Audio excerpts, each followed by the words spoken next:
Good morning students. देखिए, हम आज पादप जल संबंध के अंतर्गत जो परासरण के बाद अगली जो प्रक्रिया आती है वो है जीव द्रव कुंचन एवं जीव द्रव विकुंचन के बारे में पढ़ेंगे। जीव द्रव्य कुंचन एवं जीव द्रव्य विकुंचन। देखिए, जीव द्रव कुंचन को प्लाज्मोलाइसिस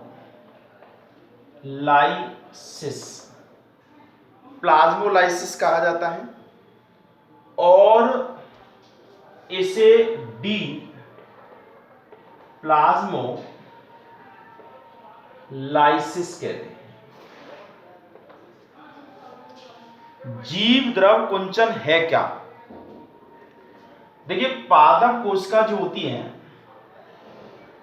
ये एक पादप कोशिका है। प्लांट सेल और पादप कोशिका की विशेषता होती है कि इसके चारों तरफ कोशिका भित्ति होती है और ये पादप कोशिका विभिन्न कोशिकाओं से घिरी हुई रहती है, यानी अकेली कोशिका नहीं होती है। ये जो पादप कोशिका है इसके मध्य वाले भाग में रिक्तिका होती है और यहां इसके नीचे कोशिका झिल्ली होती है। ये पादप कोशिका की संरचना, कोशिका भित्ति, और यह है कोशिका झिल्ली, cell wall and cell membrane. इसमें ये जो है ये रिक्तिका है, वैक्यूल्स। इसमें ये जो झिल्ली है, रिक्तिका की जो झिल्ली है, इसे कहते हैं टोनोप्लास्ट।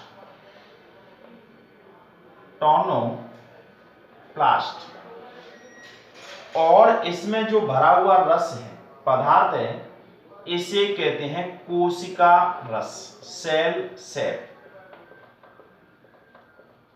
और इसमें यहां ये जीव द्रव है और इसमें माइटोकॉन्ड्रिया है, गोल्गी का है, अंतःप्रदपी जालिका है, इस तरह का भाग, यानी ये जीव द्रव है जिसे कोशिका द्रव कहते हैं। ये पादप कोशिका है, पादप कोशिका यानी प्लांट सेल। अब देखिए, इस पादप कोशिका को जो कि पूरी तरह से स्फीति अवस्था में है, इस पादप कोशिका को अगर हम एक अति पराश्री विलयन में रख दें, ऐसा विलयन जिसके अंदर जल के अणुओं की सांद्रता इस रिक्तिका के अंदर भरे हुए कोशिका रस में जल की सांद्रता से बहुत कम है, अर्थात अति पराश्री। इस कोशिका को जब इस अति पराश्री विलयन में रख दिया गया है, ये अति पराश्री,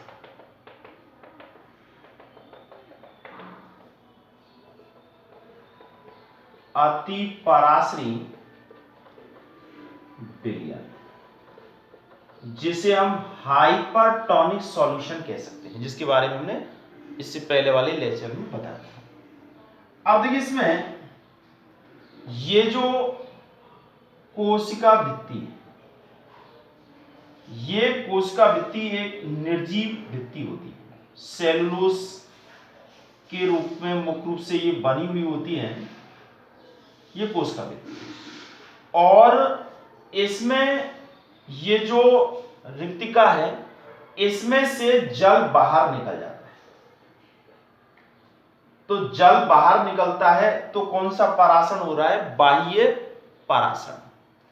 और ये संपूर्ण जो चीजें हैं ये सिमट करके, यानी जिसमें रिक्तिका भी है, ये सारी चीजें सिमट करके और कोशिका के मध्य वाले भाग में आकर के एकत्रित हो जाती है, अर्थात इस तरह की संरचना बना देती है। तो इस स्थिति को जीव द्रव कुंचन कोशिका कहते हैं। अर्थात ये जो है संपूर्ण जीव द्रव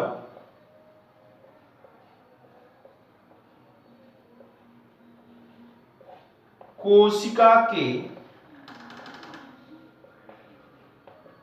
मध्य भाग में एकत्रित हो जाता है।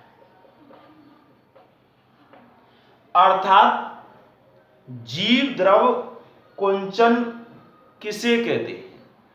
तो यहां इस चित्र के माध्यम से ये बात स्पष्ट हो रही है कि जब किसी भी पादप कोशिका को अति पराश्री विलयन में रखा जाता है तो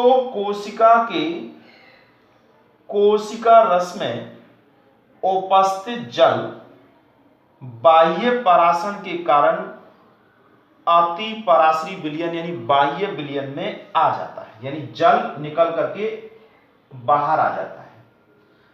ये जल जब लंबे समय तक निकलता रहता है तो ऐसी स्थिति में कोशिका का जो जीव द्रव है अर्थात उसमें जो जल है वह भी निकल करके यानी बाह्य पराश्रित होकर के बाह्य विलयन में आ जाता है, जिससे कि कोशिका का संपूर्ण जीव द्रव अर्थात जिसमें विभिन्न प्रकार के कोशिकांग भी, रिक्तिका या अन्य सब भाग जो है जो कोशिका झिल्ली को छोड़ करके यानी कोशिका झिल्ली भी सिमट करके कोशिका के मध्य वाले भाग में एकत्रित हो जाती है यानी जमा हो जाती है। इस घटना को या इस अवस्था को जीव द्रव कुंचन कहते हैं और इस कोशिका को जीव द्रवित कुंचित कोशिका कहते हैं।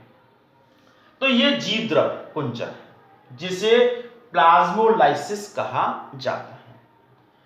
अब यदि देखिए ये तो हो गया जीव द्रव कुंचन। तो जीव द्रव कुंचन का मतलब क्या हुआ कि पादप कोशिका का संपूर्ण जीव द्रव में से उपस्थित जल का कोशिका से बाहर आ जाना और संपूर्ण जीव द्रव का कोशिका के मध्य वाले भाग में एकत्रित हो जाना जीव द्रव कुंचन कहलाता है। ठीक है, अब बात आती है जीव द्रव विकुंचन। तो जीव द्रव विकुंचन क्या होता है?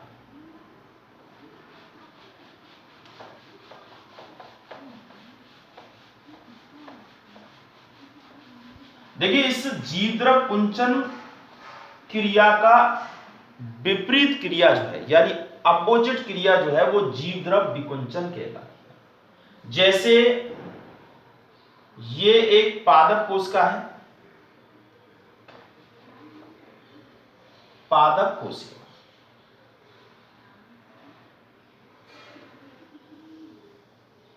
ये पादप कोशिका जीव द्रव कुंचित अवस्था में यानी जिसका जीव द्रव कुंचन हो चुका है और इसका ये संपूर्ण जो है जीव द्रव मध्य वाले भाग में एक जीव द्रव्य कुंचित कोशिका, जीव द्रव कुंचित कोशिका। इस कोशिका को अगर हम अल्प पराश्री विलयन में रख दिया जाए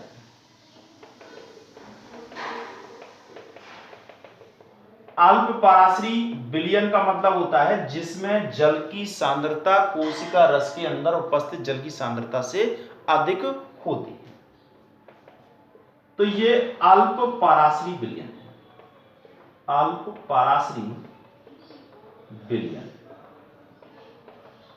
यानी हाइपोटोनिक सॉल्यूशन, इसमें इसे रख दिया जाए।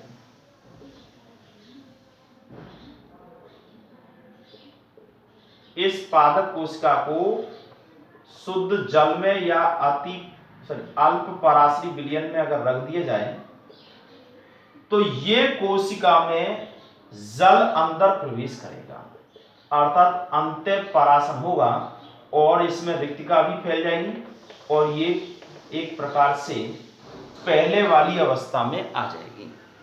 तो इस कोशिका यानी ये जो अवस्था है इसे कहेंगे जीव द्रव्य विकुंचन। देखिए यहां कुंचन शब्द और यहां विकुंचन, यानी एक प्रकार से डी प्लाज्मोलाइसिस, ये प्लाज्मोलाइसिस और वो शब्द लग गया डी प्लाज्मोलाइसिस, अर्थात जीव द्रव विकुंचन। और ऐसी अवस्था जीव द्रव कुंचित कोशिका, ये स्फीति कोशिका है, स्फीति अवस्था टर्गर स्टेज है। ऐसी अवस्था है जब जल कोशिका के अंदर पर्याप्त होता है। तो जीवद्रव कुंचन में तो कोशिका का संपूर्ण जीवद्रव सिमट करके कोशिका के मध्य भाग में आ जाता है और विकुंचन में वापस जल कोशिका के अंदर प्रवेश कर जाता है।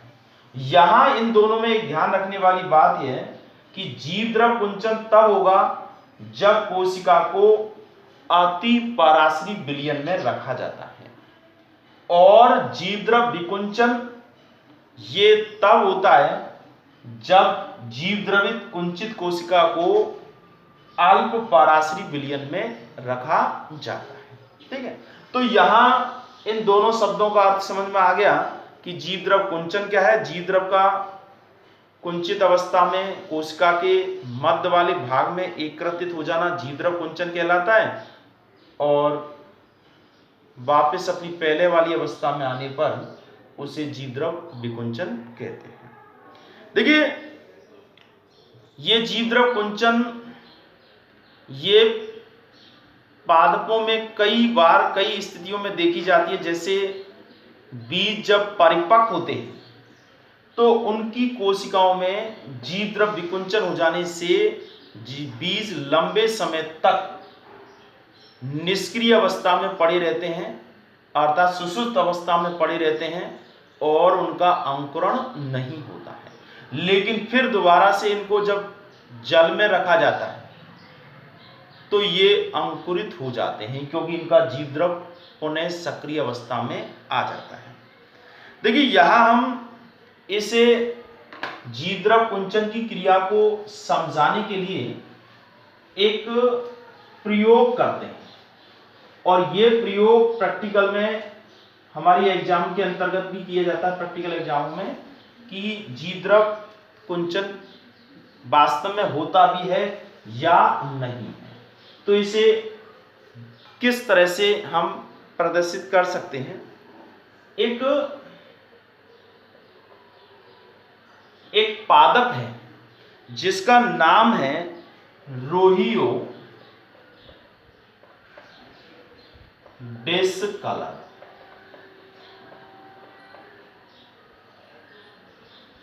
ये एक पादप है,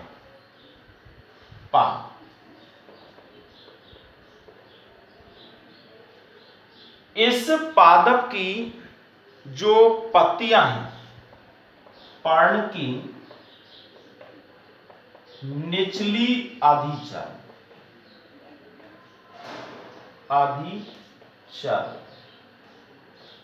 की कोशिकाओं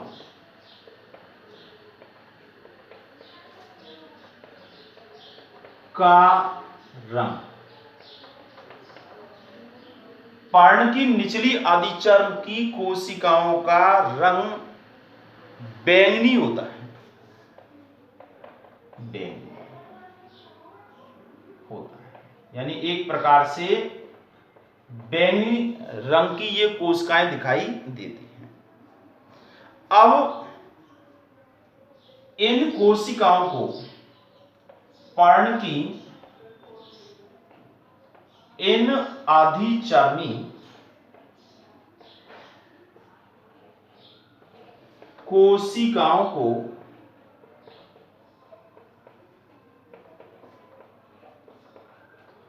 दो भागों में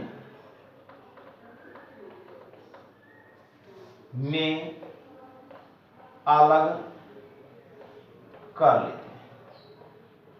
यानी एक प्रकार से हम कहेंगे पत्ती की जो आदिचर्म है उस आदिचर्म को दो टुकड़ों में परिवर्तित करते हैं, यानी पर्ण की आदिचर्मी कोशिकाओं यानी आदिचर्म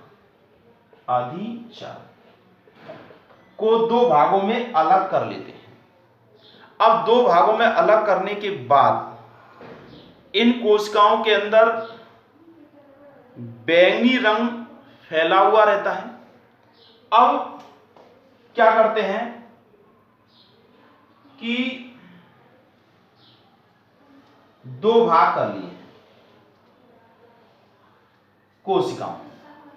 अब एक में तो लेते हैं अति पराश्री विलयन,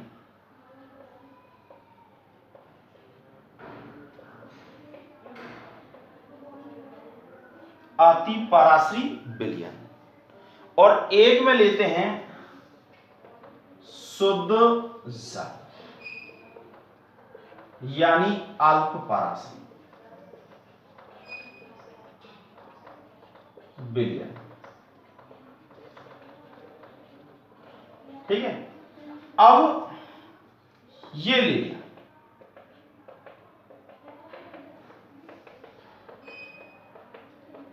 इस तरह का। अब ये पर्ण की जो आदिचर्म कोशिकाओं को यानी आदिचर्म को दो भागों में अलग कर लिया है, अलग कर लेते हैं। एक भाग को अति पराश्री विलयन में डाल देते हैं, यानी भाग कहें या टुकड़े कहें, टुकड़े। ठीक है, अब एक भाग को हमने यहां डाल दिया है, ये आदिचर्म कोशिका है और इस तरह से डाल, और ये भी आदिचर्म कोशिका है,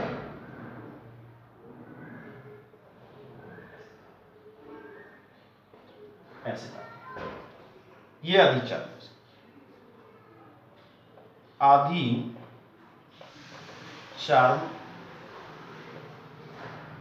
का टुकड़ा, और ये भी आदिचर्म का टुकड़ा है, आदिचर्म का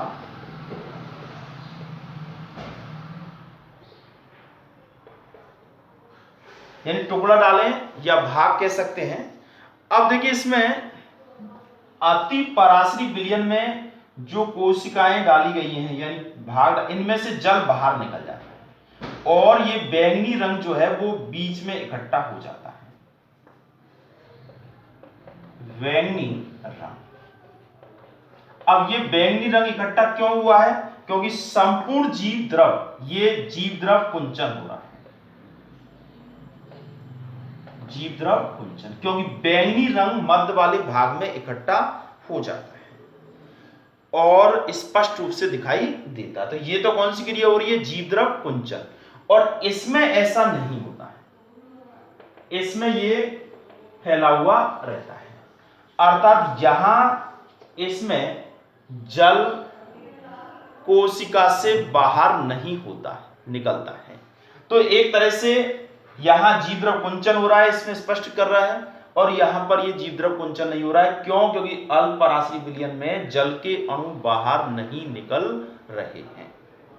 तो इस तरह से हम एक बार फिर दोबारा से इस बात को स्पष्ट करें कि ये हम जीवद्रव कुंचन का उदाहरण ले रहे हैं, एग्जाम्पल ले रहे हैं। देखिए एक पादप है रोइयो डिस्कलर, और इस पादप की जो पत्ती होती है उसकी जो निचली अधिचर्म की जो कोशिकाएं होती हैं उनका रंग बैंगनी होता है। इन अधिचर्म को दो भागों में या दो खंडों में अलग कर लेते हैं, पृथक कर लेते हैं। एक खंड को अति पराश्री विलयन में रखा जाता है, अर्थात अति पराश्री विलयन में रखने से जो है कोशिकाएं क्या हो जाएंगी, जल बाहर निकल जाएगा और ऐसी स्थिति में जीव द्रव कुंचन हो जाएगा, अर्थात यहां एक प्रकार से जीव द्रव, जबकि दूसरी कोशिका में ऐसा नहीं हुआ है। अब देखिए ये सब चीजें हमको स्पष्ट रूप से वैसे तो दिखाई नहीं देंगी, इनको देखने के लिए हमको क्या करना पड़ेगा, सूक्ष्मदर्शी यंत्र का प्रयोग करना होगा।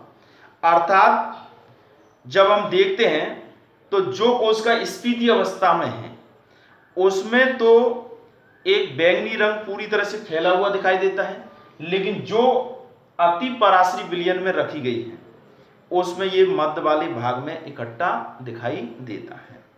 तो इस तरह से ये, अब इस जीवद्रव कुंचित कोशिका को अगर वापस इसमें रख दिया जाए तो ये भी अपनी पहले वाली अवस्था में आ जाती है। तो यहां जीवद्रव कुंचन की बात की हमने, ठीक है।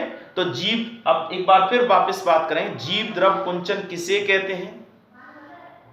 जीवद्रव कुंचन का मतलब होता है कोशिका के संपूर्ण जीव द्रव का जल का बाहर निकल करके कोशिका के मध्य वाले भाग में एकत्रित हो जाना जीव द्रव कुंचन कहलाता है।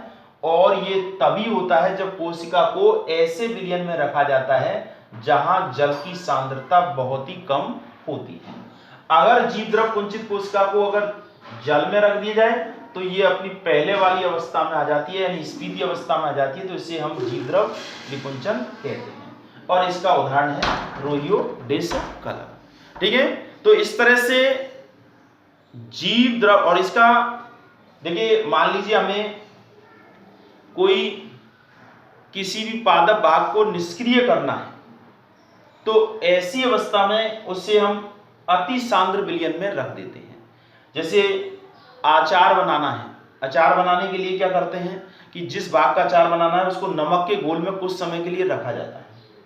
तो ऐसी स्थिति में उस नमक के घोल के कारण उस पादप भाग से जल बाहर निकल आता है और कोशिकाएं जीवद्रव कुंचित अवस्था में आ जाती है। इसी तरह से अगर हमें किसी भी चीज का मुरब्बा बनाना है तो उसे चीनी के घोल में रखा जाता है जिससे उस कोशिका में से जल, यानी उस पादप भाग की कोशिकाओं से जल बाहर आ जाए और कोशिकाएं जीवद्रव कुंचित अवस्था में होंगी तो वे कोशिकाएं अधिक सक्रिय अवस्था में नहीं रहेंगी, ठीक है। तो इस तरह से हम जीवद्रव कुंचन एवं जीवद्रव विकुंचन, ठीक है। तो आप बिल्कुल स्पष्ट शब्दों में समझ गए होंगे, ठीक है, कि जीवद्रव कुंचन हम किसे कहते हैं। और तो दो तीन बातें याद रखिए। जीवद्रव कुंचन का मतलब होता है कोशिकाओं के जल का मध्य वाले भाग में एकत्रित हो जाना। और अगर ये जीवद्रव कुंचित कोशिका है, अगर ये लंबे समय तक इसी अवस्था में अगर बनी रहेंगी तो ये मृत हो सकती है। कुछ समय के लिए तो रह सकती है, और अगर ज्यादा समय तक अगर इसी अवस्था में रही तो फिर वापस ये विकुंचित नहीं हो पाएंगे। तो ये एक प्रकार से अनुकूलन है कुछ समय निष्क्रिय अवस्था में रहने का, और पादप के अंदर इस तरह की अवस्थाएं कई स्थितियों में पाई जाती है, ठीक है। तो हमने जीवद्रव कुंचन एवं विकुंचन यानी प्लाज्मोलाइसिस एंड डीप्लाज्मोलाइसिस एंड एग्जाम्पल, इसके बारे में आज पढ़ा है। तो आप होमवर्क के रूप में काम करिए और कोई भी समझ में आ ही गया होगा, ठीक है। तो ओके।